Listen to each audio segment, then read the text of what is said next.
Hello and welcome. So in this video we will learn about Kafka. So basically this is the first video of Kafka playlist where we are going to learn everything about Kafka from its admin APIs, producer, consumer, Kafka Connect, how to connect it with the sync connector and source connector, and then about implementing Kafka in Django or in Fast API.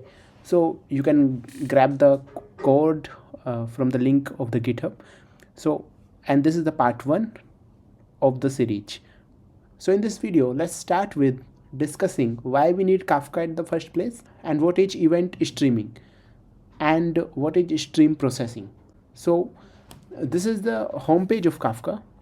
Apache Kafka is open source distributed event streaming platform. After being open source, it is distributed. So as you can see here, this is a cluster of Kafka.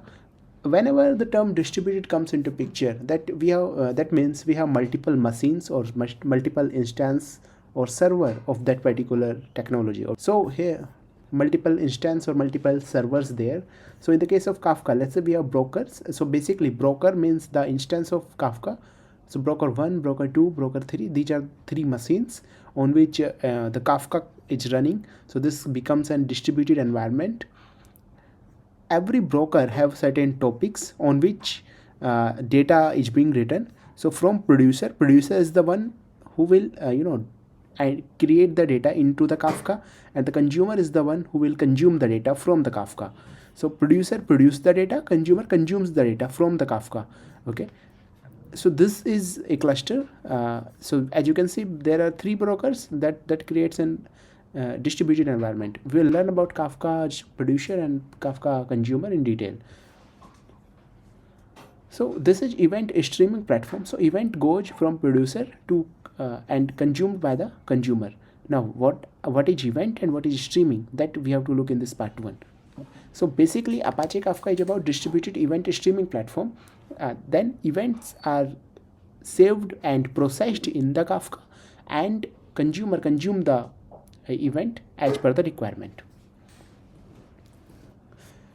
Now comes the point of stream processing. What is stream processing?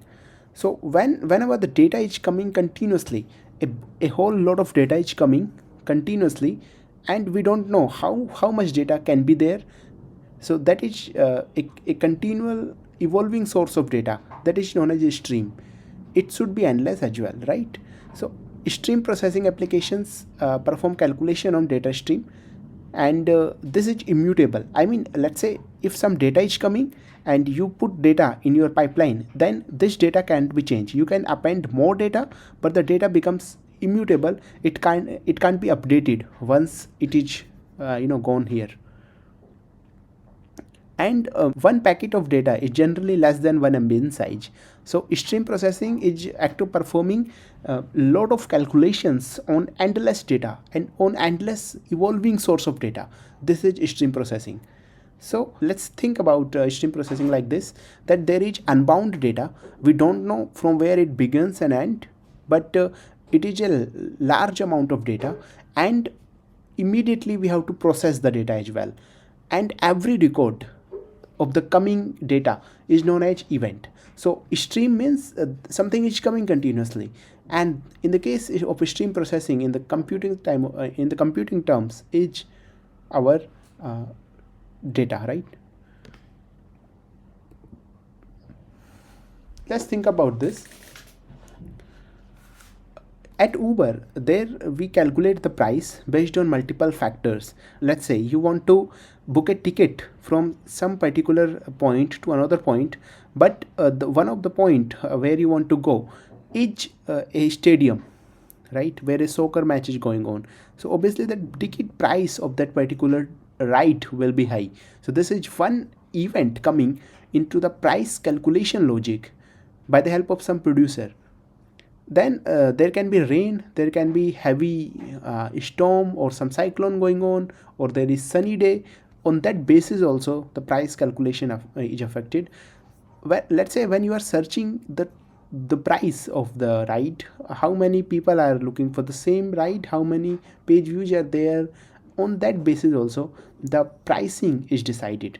So this is real-time pricing system, and this is one example of how event streaming is important, because a lot of data is coming, and let's say if you don't have Kafka in between to accept all of the event that are coming from the various sources, then your system can't handle, and the price calculation service will be in a trouble, because then price calculation service will have to connect to every event instead of Kafka, instead of only one point, that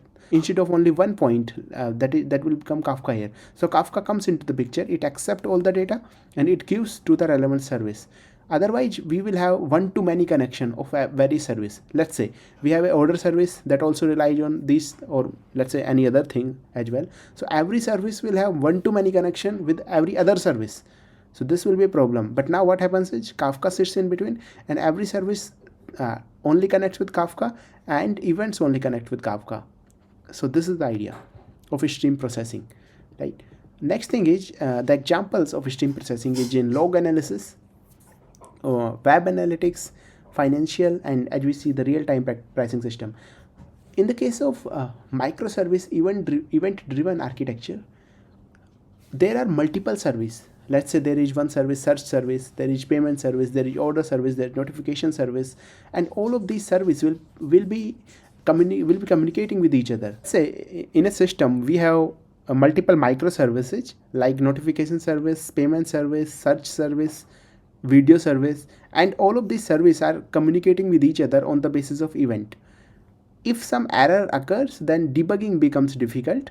So in that case, all of these services can provide their data in one Kafka source. All of the service will provide in the Kafka, and we can generate log analysis out of there.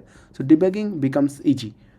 Web analytics, like let's say for every page, for every click, or for every any other action, we will provide an event to the Kafka, right? So that becomes the idea of web analytics. Financial analysis, let's say in a stock marketing application, the price of a stock goes up and down very rapidly.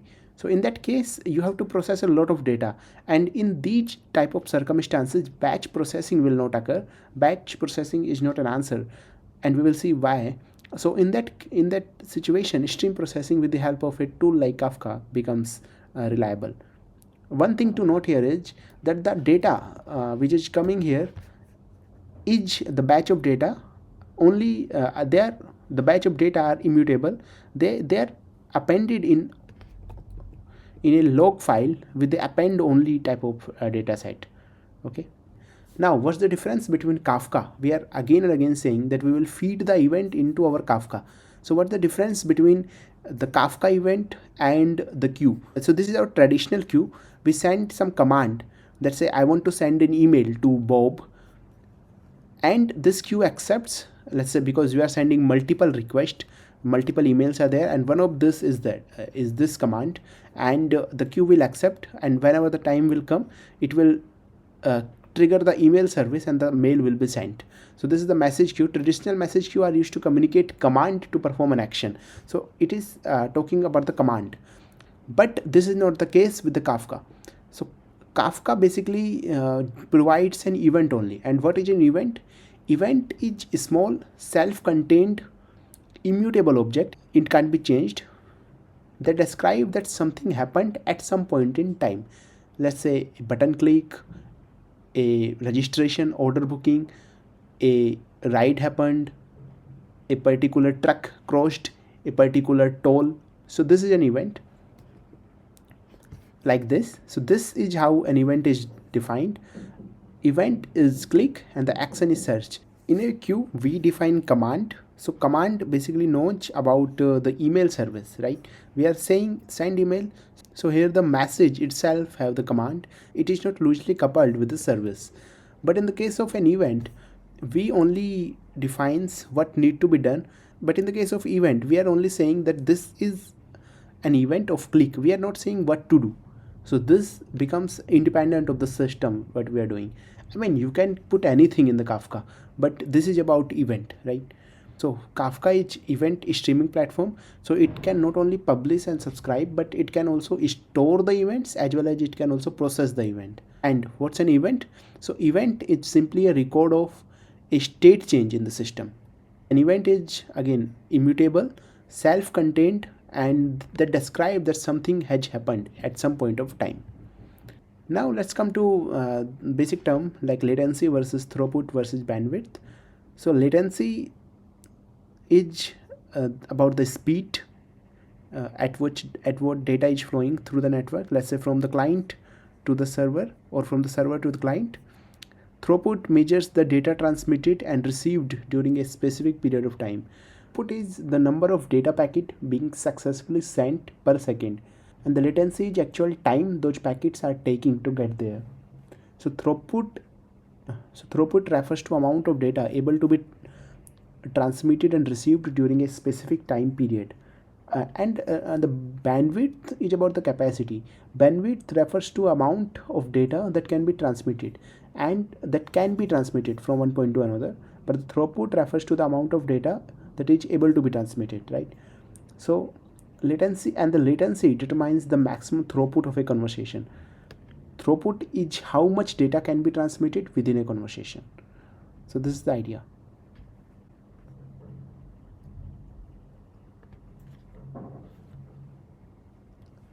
So you can say that if bandwidth is low, the more time it take for data packet to reach the destination, hence it leads to high latency, because more time means more delay, and the higher the delay, the latency is more.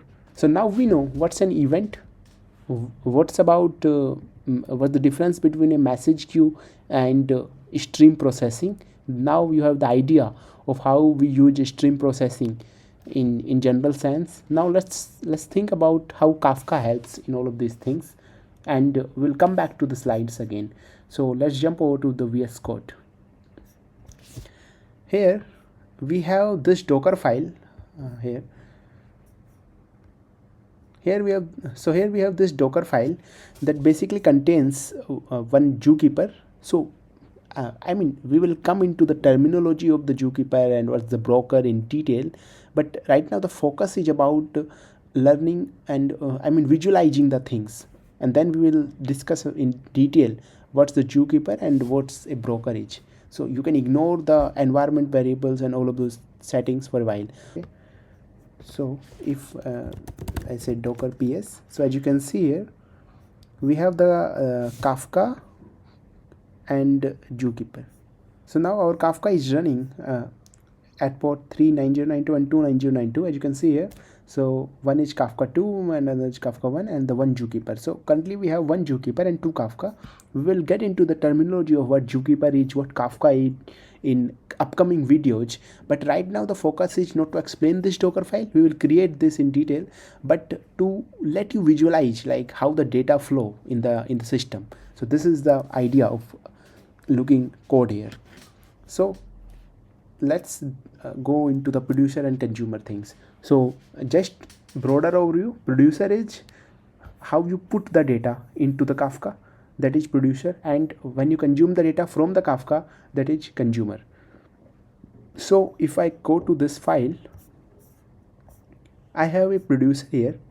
So what producer do is it create the list of people. So we have a topic that contains the names of people. So think about it as, let's say you have a service, let's say user. So create user type of service. So every time new user comes to your application, you put that information in your pipeline, in your Kafka. So it is using the faker library to create the names, random names of the people, and using the make producer function. We will discuss this in detail, but just to let you realize the whole flow of the Kafka. So here we are using the Kafka producer, and here that producer, actually we are using the producer.send method over it to send the Kafka things in particular topic, and the person have the title and other information, and we are sending this in our Kafka, and we are logging it here. Okay, so as you can see, this is an API at API/people. So what we have to do is, okay, yeah, so we will execute on the Docker execute in interactive cell. We are invoking, let's say, any of the Kafka, but the bootstrap server is 9092. Okay, and the name of the topic is this is our topic. and we are using the Kafka console producer. So if I run it, so this will give me a cell of producer. So here I can put the message as well, and in the similar way I will use the Kafka console consumer to go to the consumer. Okay, so what I can do is, let's open new window. Okay, so we have these two windows, one is for the producer, one is for the consumer. I will go where this Docker file is located at this path.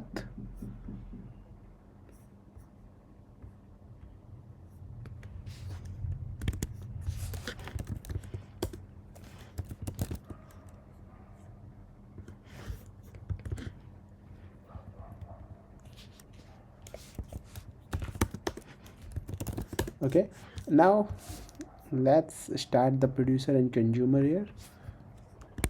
So I can copy this. So this is our producer, and in the similar way I can start the consumer. We have to run, for consumer we have to run docker execute in interactive cell, the name, but here the Kafka console consumer will come and everything will be there, and the name of the topic.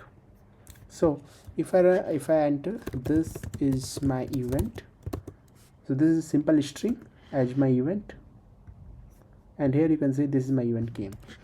So enter in producer, so it comes here, enter in producer.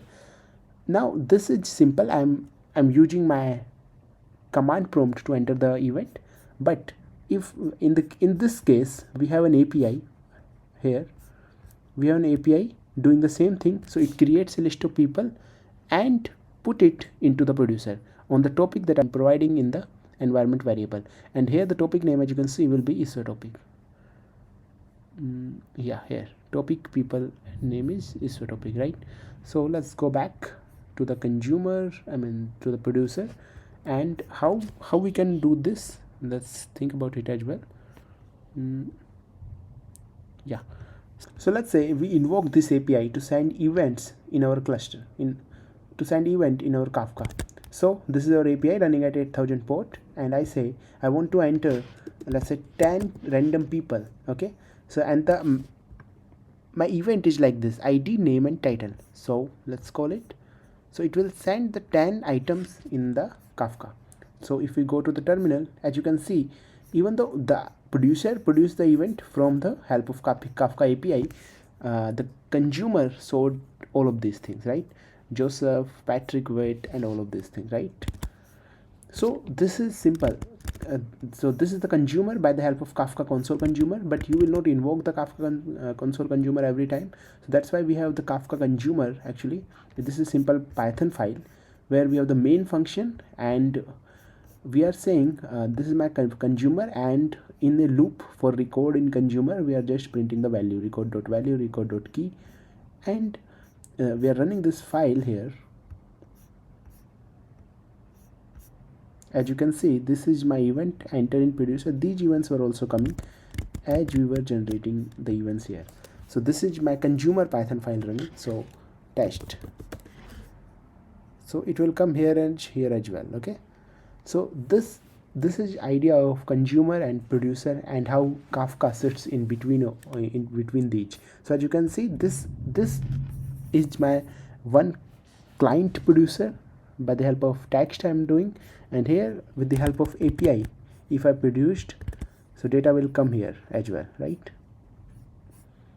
And as you can see here, so basically we have this data till 74, and the last data was April, right?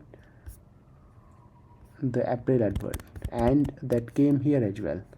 So everything, because I'm invoking the Kafka in different ways, but the message and the data remains same.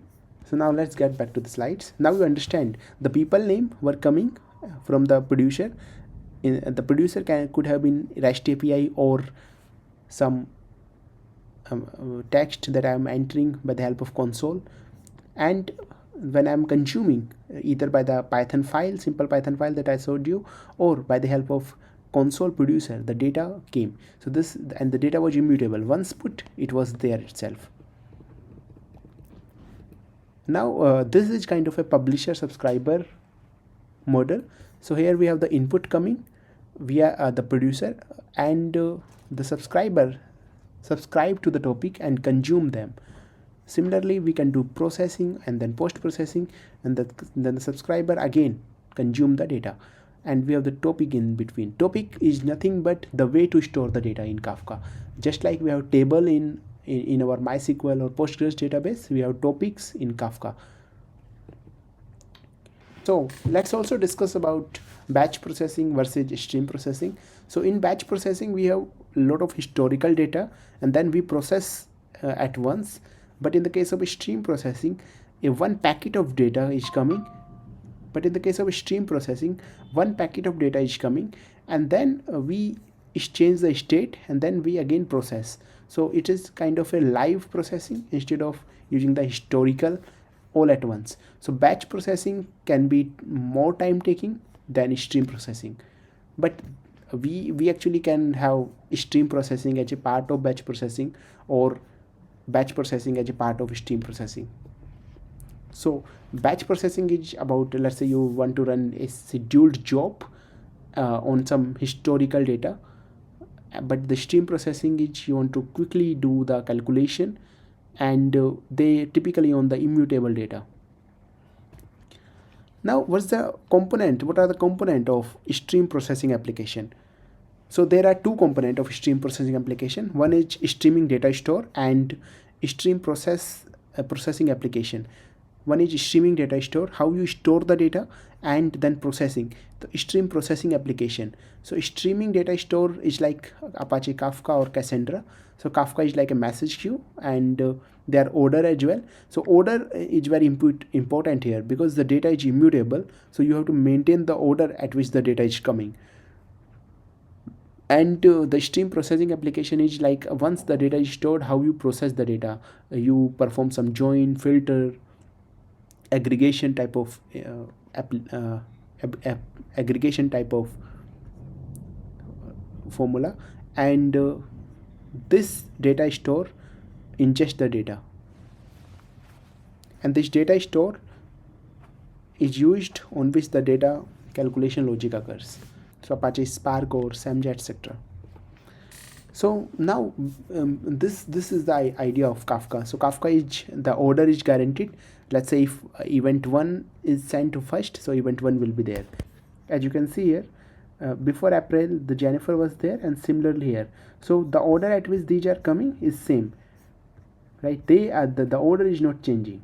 Okay, so Joseph is here. So the first is Colin, Christopher, Chris.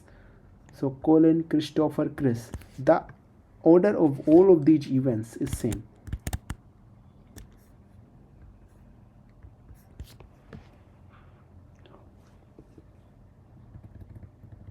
So you can read more about like how Kafka thing works and about pub/sub architecture and stream processing by the help of these links, and I will provide these more links in the description. But the idea remains same, that what the stream processing is, how Kafka will be used, and I showed you the dockers and consumer and producer of the Kafka. So we'll learn more about Kafka and various APIs of Kafka and its Python implementation in upcoming videos. Thanks.